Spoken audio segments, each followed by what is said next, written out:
Yuki and John's Patreon birth. All right, Yuki, you're back. you're back from Japan. Yes, I'm back from Japan. How was your trip? That was fine. You know, my sister was fine, and then it's not so serious, but she may have another operation in December. Oh no! Are you gonna head back out there? No, not because of that. What happened was the first operation. I don't know. It's a new thing. They didn't cut it. They made a hole.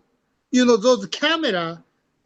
Put in the camera, then they have a tiny scissors, right? Right. Just like when you do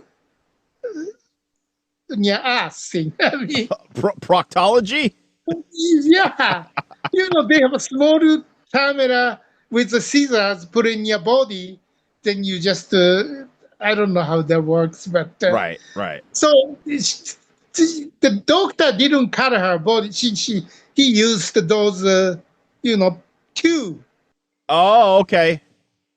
So, I mean, I don't think it was incomplete, but they did it. They sort of finished it, and then they examine those pieces. They cut it, and then they want to make sure those small pieces isn't left. So they want to make sure. So they want to do second one again. They're gonna cut it. They just put the camera. Okay, so it's like to see if everything worked out. Right. Okay. So it's kind of follow-up operation. Okay. Well, I wish her the best, and if you need anything from me, I'm around. All right, thank you. I appreciate that. Yeah. But the bad news is they're gonna try chemotherapy this time, and then the chemotherapy is because they want to make sure they want to the cancer part is totally gone. So they want to try chemotherapy, but the chemotherapy, everybody has a different reaction. Some people lose hair, right? Some people are totally fine. Some people don't feel good, so stay in the hospital to continue therapy. So when I asked him, my sister's doctor, he says, well, everybody reacts different. So your sister may be okay, but may not be okay.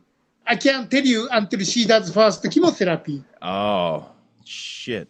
If her reaction is good, then, she doesn't need any help. Like she does therapy once every 3 weeks, just like an IV, couple hours.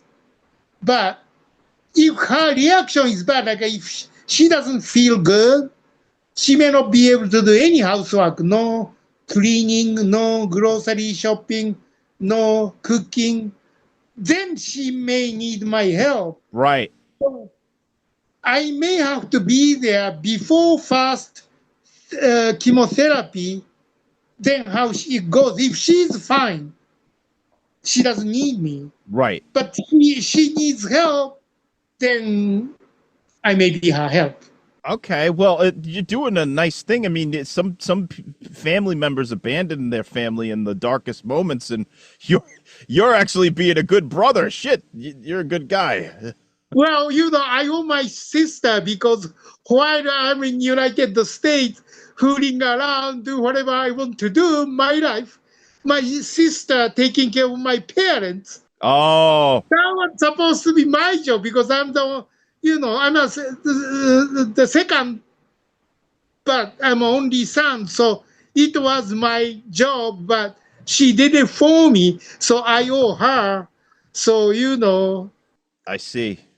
I can't really do anything to say no to her. Even some people out there would say, okay, I owe you, and then not repay the debts. I mean, that's very good of you to repay your debt. Some people just escape scot-free and don't think about anybody else because they're selfish pieces of shit. So, but just, two of us. My sister divorced, and then she's alone and I'm here, no married, no kids. So just the two of us. So we have Right. to take care of each other. Well, that's sweet. Did you do anything while you were in Japan, even though you had to help your sister? Did you go to any trips or visit any No, I monuments? didn't go to any trips, but that's oh my God, summer in Japan this year was a record-breaking heat. Really? Like about 100 people die or went to the hospital every single day. The What? whole summer. Yeah, like heat stroke, killing people. Oh my God. So I didn't go out. Like even if I go out, it's always morning, and the afternoon I stayed home. Yeah. And then I have some friends in Tokyo. They say, "Hey, I'm in Tokyo. Let's go out eat." And they refused it. Yuki, are you crazy? I'm not going out at nighttime. So I didn't see anybody because nobody want to see me because it's too hard to go out. What degrees does it get to? Do you guys in Japan do Celsius or Fahrenheit? You do Celsius. Yeah. Celsius, yeah. It's more than 40 degrees Celsius. Holy That's shit. like, I don't know, 130, 40 hours. Fahrenheit? Fahrenheit, yeah. Well, wait, because 0 is freezing in Celsius, right? Yes. So over 40 degrees is so. This is just showing how stupid I am, because I don't recall if Celsius and Fahrenheit go degree by degree. So if 0 is freezing and 32 is freezing in Fahrenheit, is 133 for Fahrenheit and 234 and 335? And does it go 1 for 1, or is it like a weighted scale or something? That's something that I learned in grammar school that I never thought about again, because I haven't really spent a lot of time worrying about Celsius degrees. I only worry about Fahrenheit. Yeah. I'm a stupid fucking American. No, you're not stupid. I mean, it's not easy to calculate. I mean, I have to confuse, like 30 and 40, like, oh, wow, is that 100? Like, yeah. It's crazy. So, wow. So it was so hot that people were dropping. That sucks. Yeah. That sucks. I mean, it was hot here, but not like, I mean, there was one really bad heat wave here where I definitely was like, I'm not leaving the damn house this week. This is too right. Yeah. So something like that. So, I didn't go out much. I went out to be with my sister to go to the hospital. But other than that, I mean, I just always, locally, just grocery shopping, right. But I mean, I was in town couple of times, and that's like, okay, I gotta get something for John. So you got me something? Yeah. What is it? Well, it's a good thing we're talking about the samurai today, but I got the tiny, model samurai armor. Oh, what? It's not there. I mean, it's like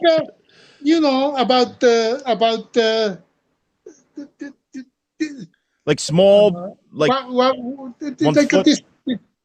Yeah, about a little less than for maybe 10 inches tall. Wow, cool! Thank you, Yuki. I can't wait. Yeah, and then so. Holy shit! I can't believe it. That's amazing.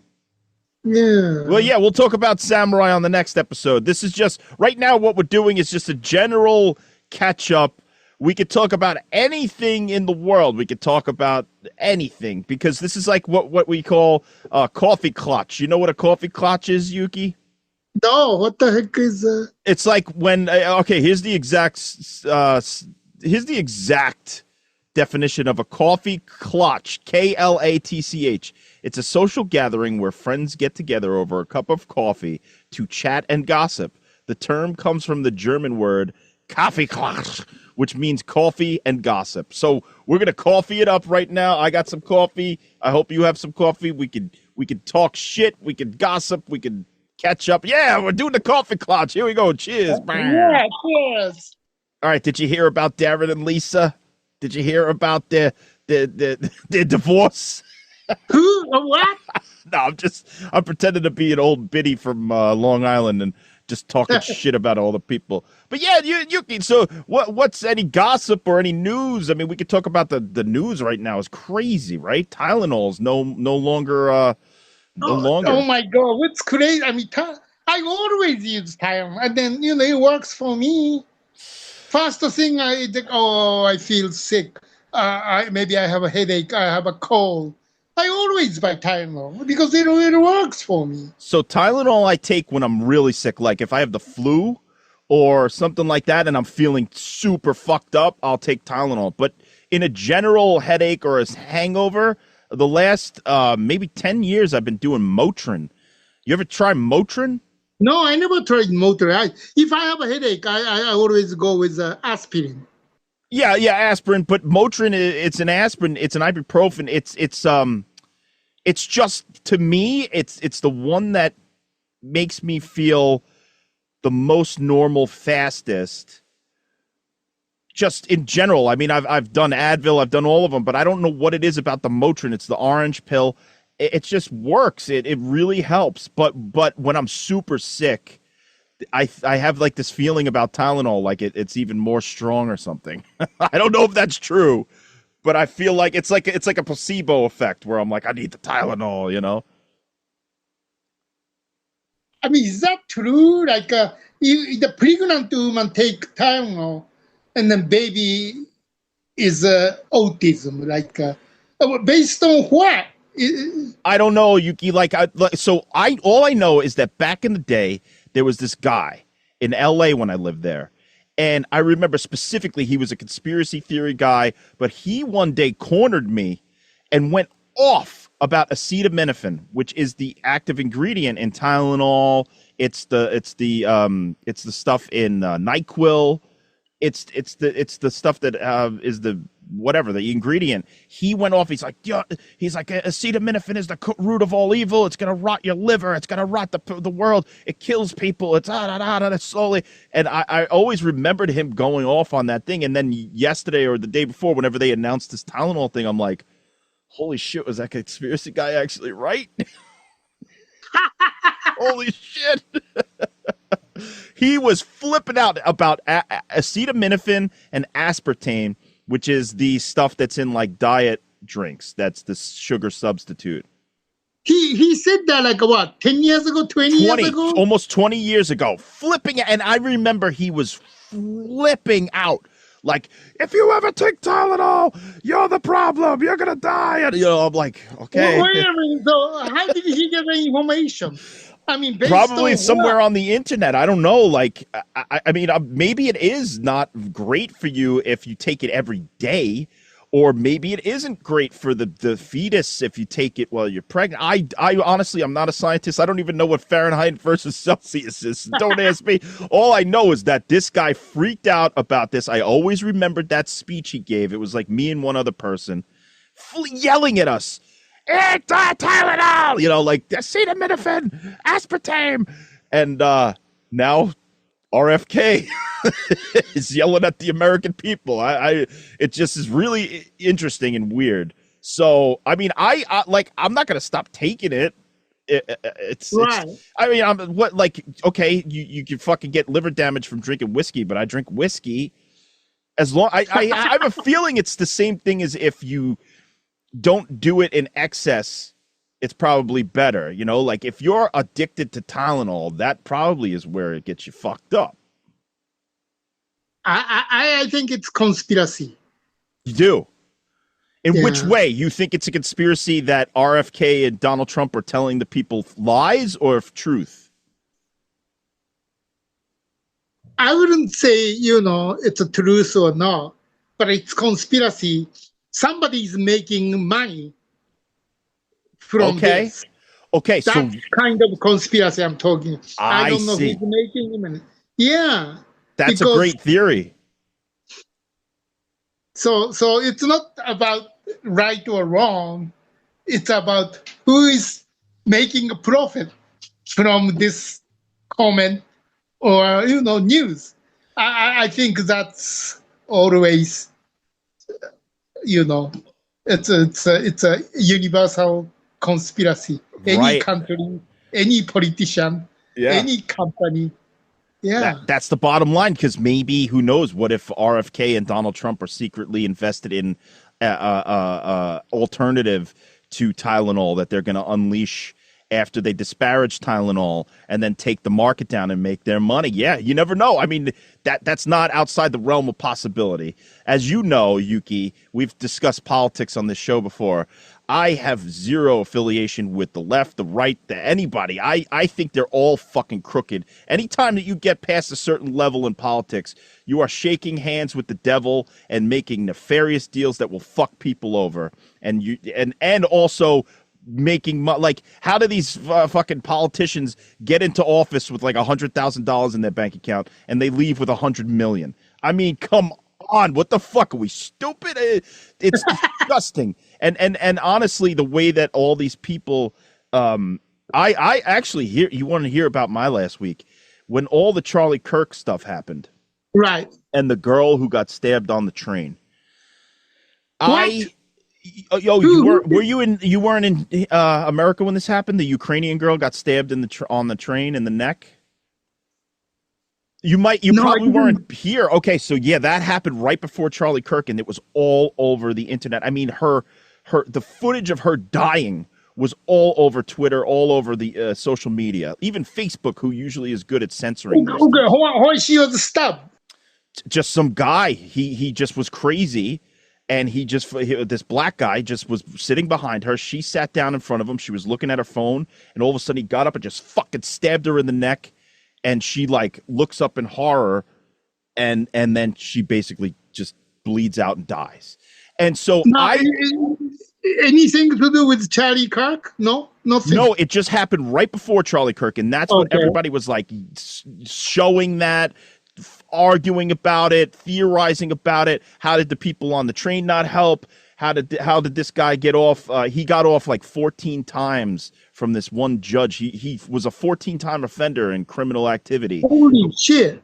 But he still was out on the streets, and there was a whole big hubbub, and it was all over. And to the point where I was like, why? I feel sorry for this girl, but I don't want to be seeing her dying. Like, that image is in my brain forever now. I can't get that fucking image out of my head.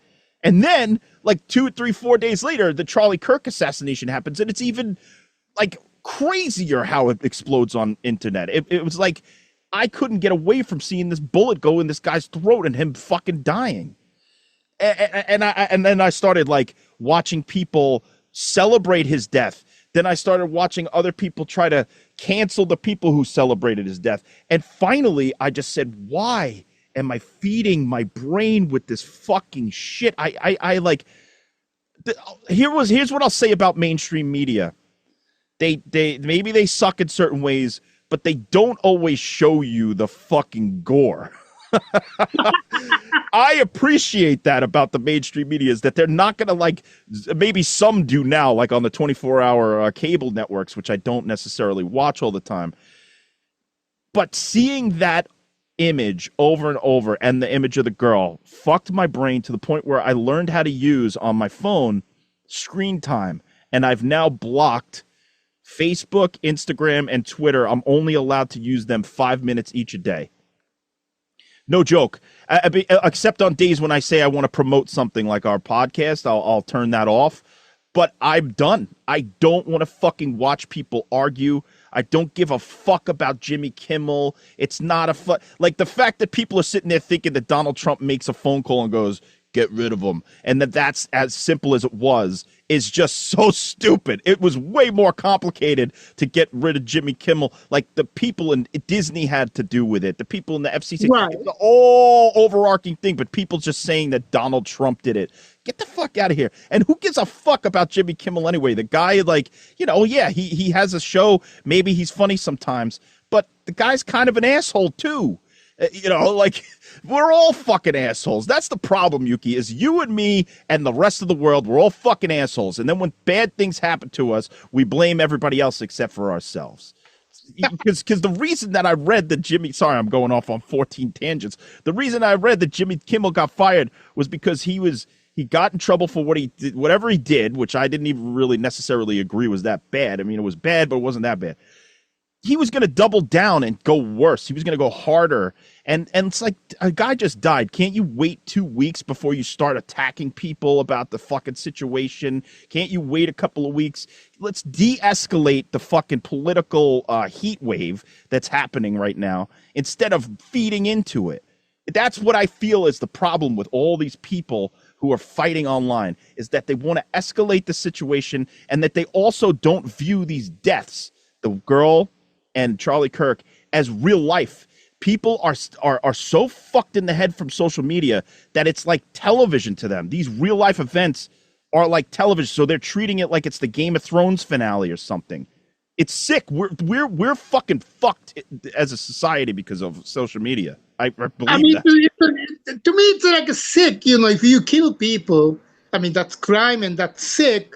But what I don't know, who is Charlie Kirk? I mean, he's not even politician. Why? No, he's a political commentator. A political commentator. He goes out and he does actively go out and try to challenge people's viewpoints, and he tries to show them things that he thinks. Now, some of those viewpoints were trash. Some of them were not trash. But the idea that you celebrate somebody like that being assassinated is crazy. So that means that if somebody doesn't like what Jimmy Kimmel's doing, if you celebrate that Charlie Kirk gets shot, then Jimmy Kimmel gets shot, that means that you sort of endorse that too. That's fucking crazy. It's like, I just don't understand how we've come to a point where we're so fucking insensitive and irrational, to the point where I'm so I don't care about left or right. I don't care about any of this shit. I just don't want to see it. I want to make my own moral decisions. I want to cherry pick all the best ideas from all the best ideologies and politics and philosophy and religion and make my own moral and ethical compass. Because what's out there right now, if it's me and you, if you're left, I hate you. If you're right, I hate you. It's that is just fucking crazy. Yuki, it's crazy. What's happening? I think it's a conspiracy. Okay. Because and again, those things happening, so everybody's attention goes there.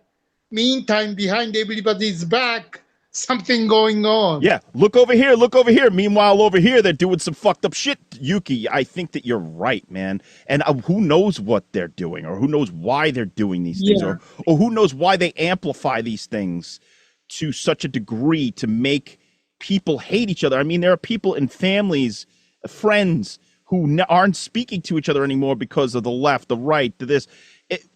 How could you have a blanket statement like, I'm left, and then if, say, somebody from the so-called right has a good idea, that you would just reject it wholesale just because they're on that side? That means we're never, ever, ever going to move forward together ever again. We're just fucking going to be at a stalemate for the rest of the time. And it's unfortunate because actually at this time in human history, we have the most tools at our hands and the most knowledge that we could be getting smarter together as a collective whole. I think you're right, Yuki. It's a conspiracy. It's look over here while we do something over here. And then underneath, whoever's in charge makes fucking money and power and fucks with people. Shit, Yuki, what the fuck? What can we do about this, Yuki? There's nothing we can do, no? No, I know what we could do. What? We're going to have you run for mayor. Oh, God. You're going to run for mayor of New York City. Now, I don't have anything against, I don't know everybody seems to be hating this guy who's running for mayor in New York City. Whatever. I want Yuki Nakamura to be running for mayor of New York City. Oh, no. No, I don't want to be politician. No. Oh, come on. You would be great. You would just imagine the posters. You're in a suit and you just like put the thumbs up. It's like, vote for Yuki. Vote for Yuki? Yeah. A vote for Yuki is a vote for you and me.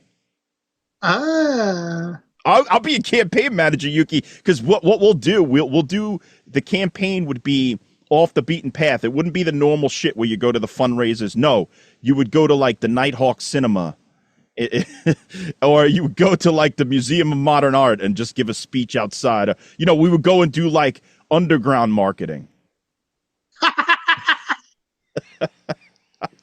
And we'll do publicity stunts. Like we'll hire somebody to jump off the Empire State Building with a parachute, and the parachute will just say Yuki for mayor. that could be fun advertisement. I mean, yeah, Yuki, and we'll get all the parkour guys in the fucking in New York. You ever see those parkour guys in New York City? They jump all over the buildings. They'll just be wearing Yuki for mayor shirts, and they'll hang off the buildings and stuff. It'd be amazing. I would run a fucking brilliant political campaign. I know you may be a good campaign manager. I would, Yuki, because I would think outside the box. Yes. So okay, so you didn't know who Charlie Kirk was. You didn't know who the girl was. Who? No, I have no idea. She was Ukrainian. See, and you want to know why? Probably because you're not on social media as much as I am. Oh. Right? You don't sit there doom scrolling Instagram or Twitter. No, I don't have Instagram and Twitter. No, I have only Facebook. Okay, but you don't see this sort of. Yeah, I don't see it. I don't know how to even see it. But you don't, when you go on Facebook, how do you filter out your like timeline? Do you mute people so you don't have to see their idiot opinions? Like, how do you curate that? Oh, I mean, that's, you know, let's see, I'm watching Facebook now, then, you know, stop watching it. I don't go back. So in between, if I miss it, I miss it. So sometimes it's in Facebook, but I didn't even know it because I didn't see it. Right. So if you get too many notifications or too many posts or something, it just, you don't even go back. You just go, okay, what's new? No, keep going. Okay. You know, I just. So how like do you get your news then? In general, do you watch the actual news? Well, actual news, but again, you know, sometimes I miss the even news, but like a news station, I have a, you know, Facebook those connections. So okay, sometimes I see like a breaking news, and you know, I see those or Trump said this, Trump did that. You know, I can see that kind. Or you know, fire broke out in New Jersey. Right. You know, I can see those things. Yeah, that's how I get my news too. Is online, but it's so hard to filter out to just get the actual news and not the opinions of others or some fucking shitty outlets and all that stuff. That's why I'm starting to curate really hard and put on downtime or whatever it's called, and make sure that I don't have Twitter and Instagram or Facebook available to me, because it's not like I sat there like 24/7, but when I would sit there, all I want to do on social media is like get maybe music articles, stuff that interests me, not fucking political arguments about, you know, somebody celebrating the death of somebody or somebody celebrating the cancellation of somebody or this. It's just, I don't want my brain to have that part of it, because I don't want to participate. Right. And it's hard not to participate in this day and age because it's everywhere. It's fucking... because I try not to take everything seriously, because I don't know which one is true or which one is not. Right. Because, you know, those news, internet news or information, they make up. Some of them are true, some of them are not true. Yeah. Because sometimes those advertisements, you know, like, I don't know, restaurant or shopping, you don't know who is writing. The so and so says, oh, this new restaurant is good. And everybody goes there, but who wrote it? Is it real food critic from New York Times wrote it? Or owner of the restaurant wrote it. We don't know that. Oh, yeah, and on Yelp especially or something like that, you don't know who's who, what's what. I mean, sometimes you could sort of figure out who's the real, but there was one time me and Liz, we watched for like an hour, this one restaurant we were going to order from. The owner was arguing with all the bad reviews and like going back. So that made us want to order from him more because he was like telling the people like your steak wasn't underdone, you know, you just fucking ordered it wrong, or you know, he would like argue back against. So it's like, hey, I'll give this guy a shot. He sounds like a upstanding guy who defends his family and his business. I mean, so like I don't know the system like a YouTube. Sometimes you watch like, oh, is this true? Like, but then wait a minute.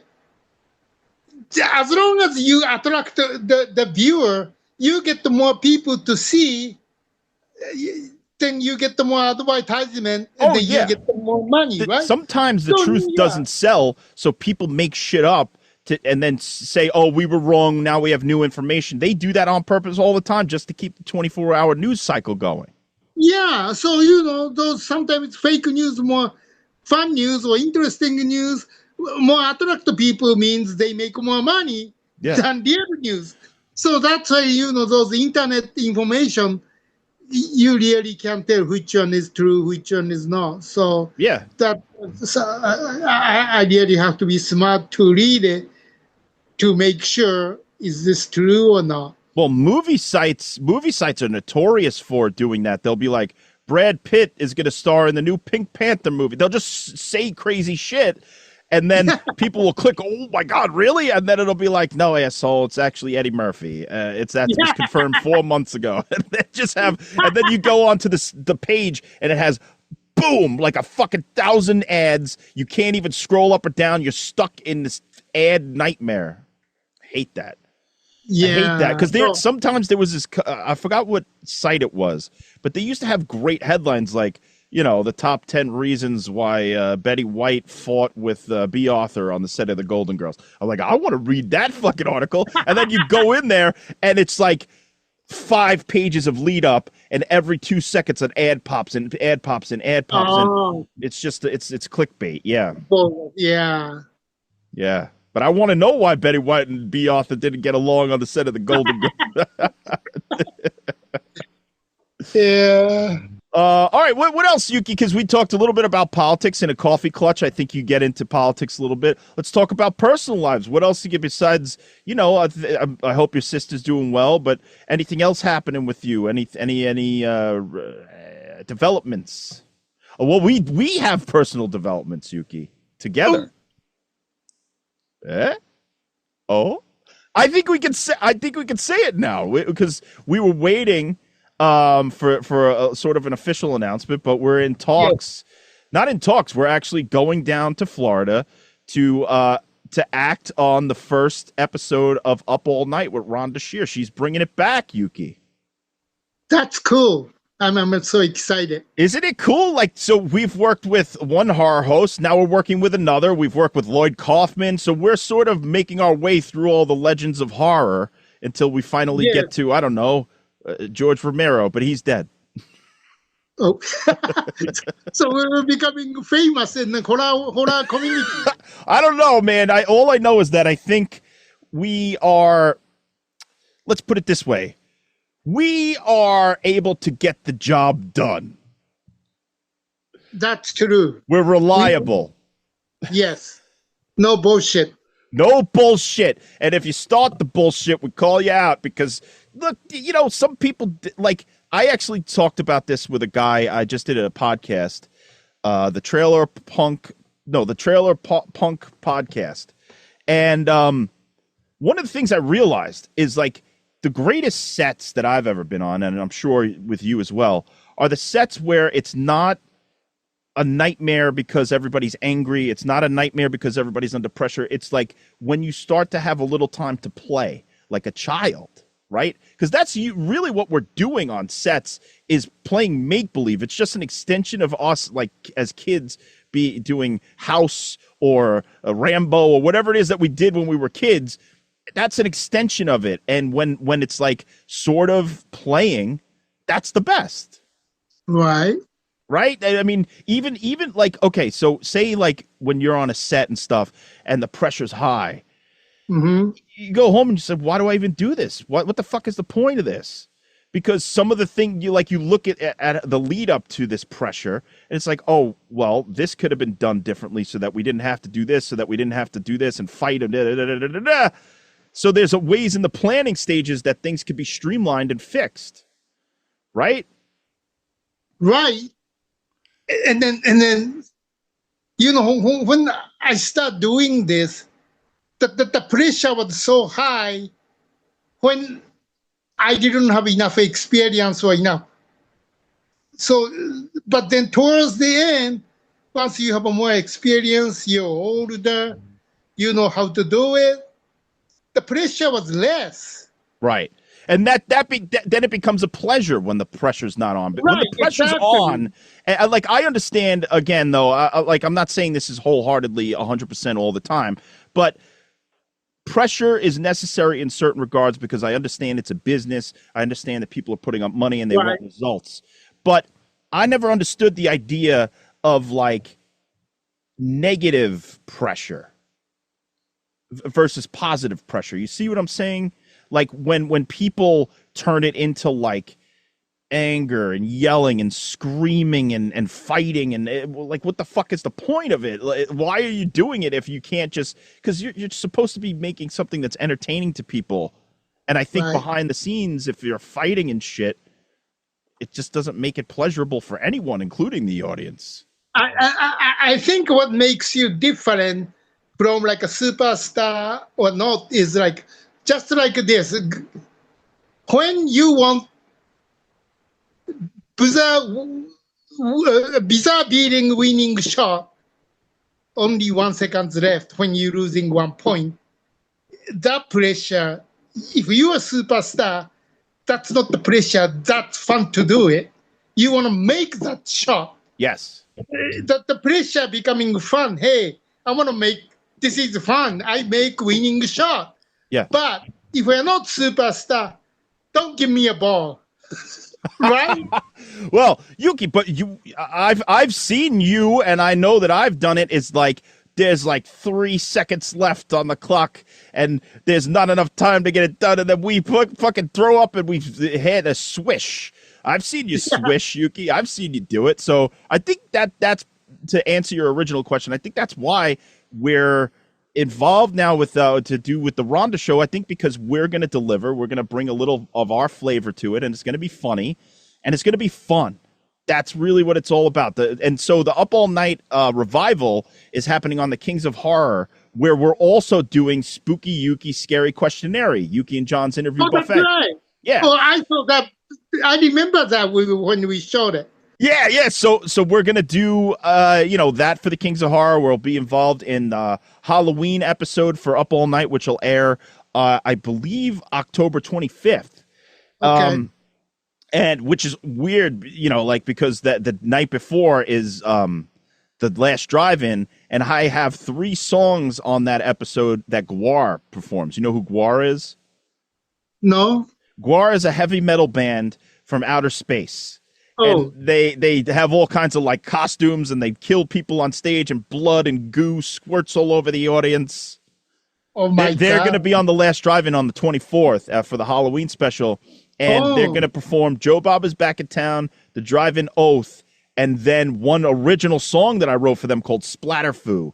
And I just heard the final track, and it's awesome. They fucking killed it. I never in a million years thought that a famous heavy metal band and a legendary band such as that would ever perform something that I wrote. It's crazy. That's cool. Yeah. But you're not going to be in it?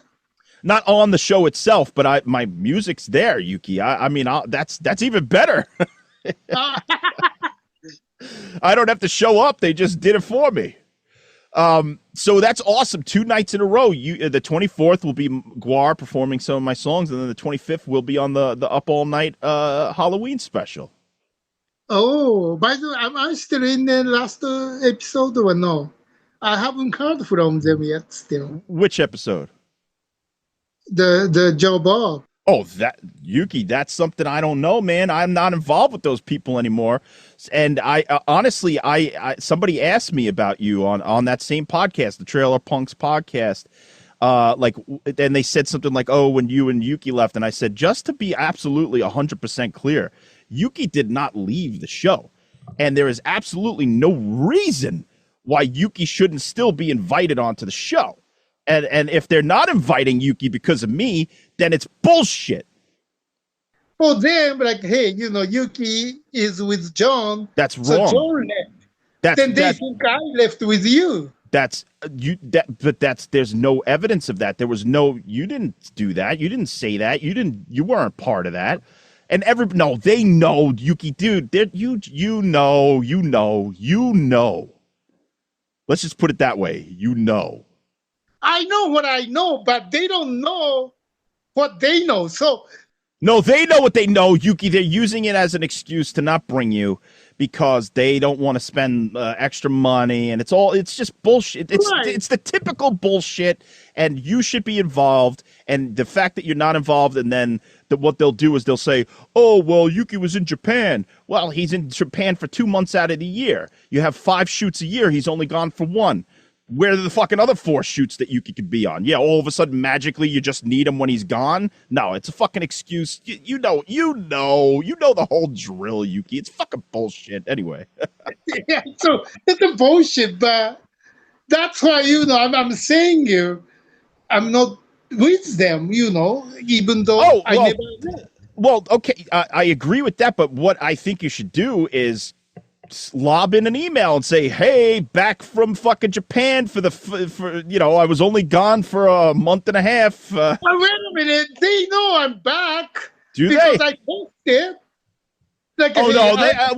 In fairness to that angle, just because you posted on Facebook doesn't mean the world knows. Like, you gotta do a little bit of hustle to get in, to keep yourself in the know. Maybe. Deeply in my mind, I may not care about that show anymore. Like, if I'm not be there anymore, I'm fine with it. Well, look, that's also a valid response, right? I mean, regardless of how I ended my part of the show, I felt like I did all I need to do on that show. Like, if we did another year of it, it would have been the same, right? It wouldn't have been much different. If we did another 2 years, it would have been the same. So 6 seasons for me, and now this Guar thing.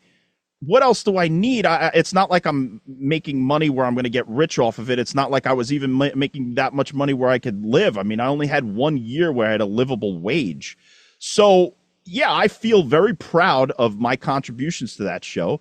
But it's time to move on and to find something where I can actually live my life and make money and survive. Yes.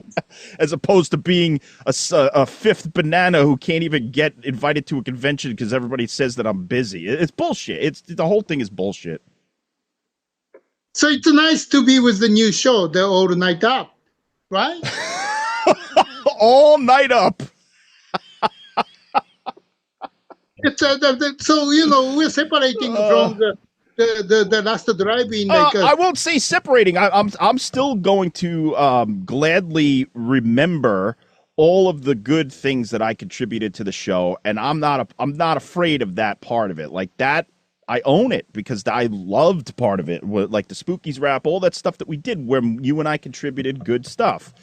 Right, and this then new thing is all yours. Yeah, music. Yeah, the music, I'll never fucking disown that. That's something that I'll be proud of forever. But this Up All Night thing, I don't view it as a rivalry. I view it as you and I are just doing what we do, and you and I, or even just you yourself and I myself, can go into any situation and figure out how to work within it. So I think that this situation we're going to be in is going to just help and be funny, and that's just what we're there for. So I don't view it as like, oh, we're abandoning the last drive-in and going on Up All Night. No.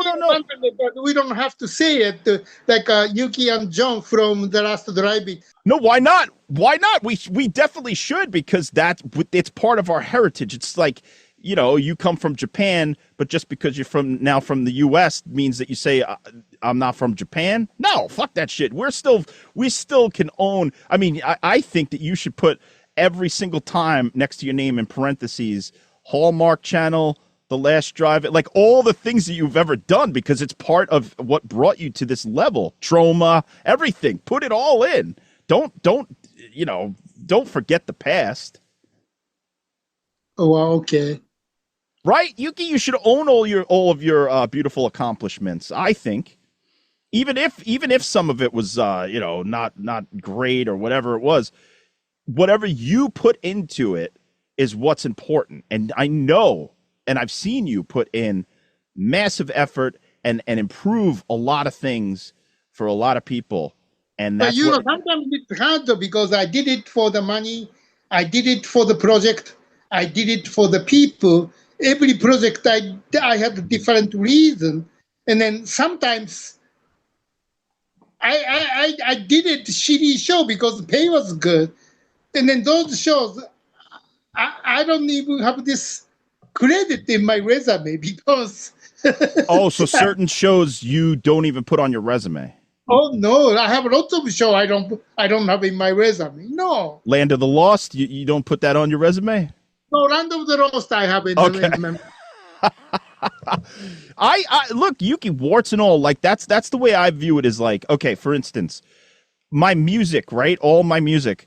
I'm not afraid of the early music I made to put up because it shows the progress of how I got from making really crappy music to just half crappy music today. So it shows it shows the progress. And so I think even with your resume, even if it shows like a shitty show, it shows that you were still doing something at that time.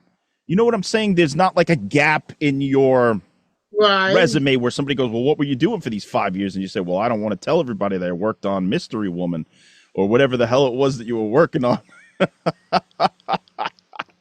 But I tell you this, I have the Tempest. Uh-huh. But I don't have a shitstorm, no. Oh yeah, no. See that's smart. Shakespeare's Shitstorm. Hashtag Shakespeare's Shitstorm. Not everybody thought that was the best title to lead with. Let's just put it that way. I mean, no. I totally get you saying Trauma's the Tempest, because that's what the original title was, Trauma's the Tempest. And that just makes more sense for just a general resume, because if you get some, a man or woman who's sort of conservative and has religious views and they see shit all over your resume, they're not going to hire you. So you have to be smart. Right? Yeah. And then I did the one comedy called Talking About the Sex. Oh. I don't have it because it sounds like a porno movie. If you did pornos, Yuki, you wouldn't put them on your resume? No, I don't have it because I just don't like the title. Okay. So, well, if I have it, I would say comedy movie talking about the sex. Yes, you could make sure that they know it's not. You can even in parentheses say, I assure you this is not a pornographic movie.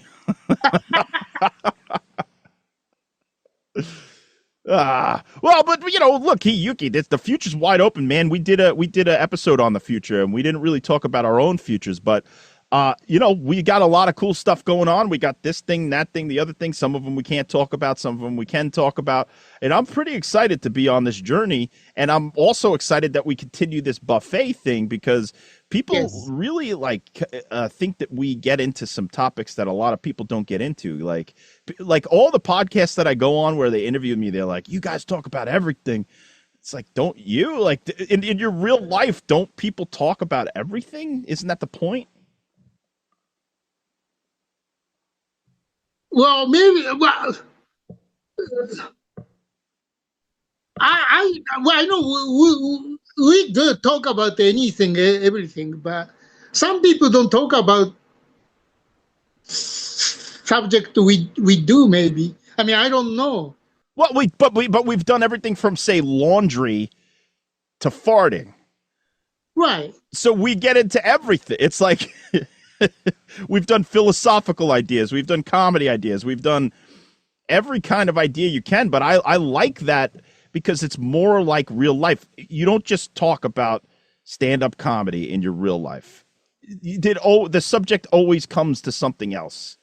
Right. And that's what engages me about these conversations with you, is that you can pretty much jam on anything. If I say, let's talk about fucking Mount Fuji, you'll have a half hour on Mount Fuji. Let's talk about the Himalayan mountains, you'll have a half hour on the Himalaya. So it's like you can talk about anything, which is really helpful to me. Plus I realize that I also sometimes use these sessions as therapy. So I apologize. Sometimes I need to unload on you.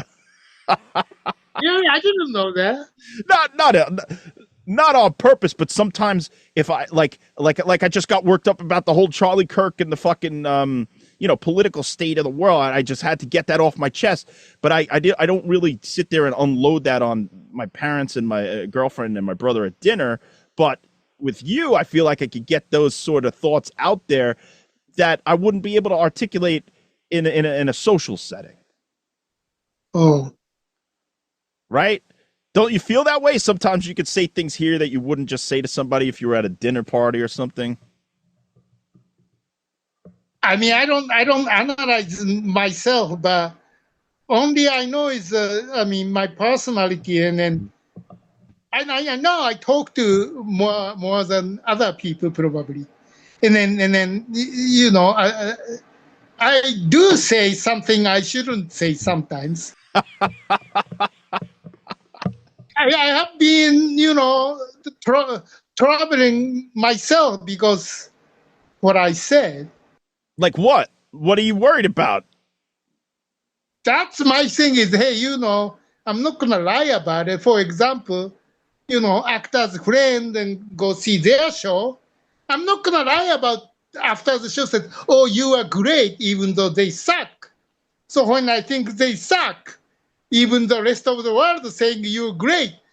So, hey, Yuki, what do you think? How did I do today? Oh, I think you suck. Because you ask my opinion. So I don't know about the rest of the world, but you ask my opinion and I think you suck. So that's my answer. And then some people get upset about what I say. I lost many actors friends because I said, you suck. But, hey, I'm not going to lie because, the bunch of friends go see it. And they, oh, gee, show is bad. What do we say? That they said, how was it? They said, they don't say you suck. They said, good production. And then they try to avoid the, So that's how, maybe I don't know how to say it. No, you know what? Yuki said the world needs more honesty. And that's just, look, maybe you shouldn't say suck, but maybe you should say like, oh, there's room for improvement. Maybe, and then you make a suggestion like, oh, in this part, maybe don't overact. Or, there's ways that you can do it tactfully. You suck. That's harsh. Maybe let me put it this way. English is my second language. So maybe I don't know how to say it indirectly, or I don't know how to say it nicely. I only know I'm good at it. Say it directly. Honesty is the best policy. Well, I need more coffee, Yuki. So what do you say we end this one and we start on another one? Samurai, money. We're going to do a couple of other episodes. I get my coffee too. All right, cool. So thank you all for joining us on Yuki and John's podcast buffet. You can find us on Yuki and John's Patreon buffet. Also look up Spooky Yuki's Scary Questionnaire. The questions will be in the comments or the synopsis below. And you should send in your answers to this questionnaire to yukiandjohn@gmail.com. And eventually, once we put all the interviews and episodes together, it'll be featured on the Kings of Horror YouTube channel that has 1.57 million subscribers and counting. And then on top of that, we got Yuki and John coming on Up All Night. And then so many other projects that we're doing that we can't even talk about. But the future is bright, Yuki. Did you say 1 point some million? Yeah, 1.57 million subscribers on Kings of Horror. So if they pay 1 cent. Oh yeah, Yuki. So what's going to happen is, not to get into too insider baseball, is that we're going to split the revenue on the videos that we put up there. So if they start to do well, we'll get a couple of bucks, and then also it might spread the word about Yuki and John's podcast and Patreon buffet, and you never know, it might attract a whole new audience for us. That's nice, John. Yeah, Yuki, I've been working overtime trying to get us. And then on top of that, we got the up all night thing. So we're going to, a whole new audience is going to see us. I'll do anything. You'll do anything?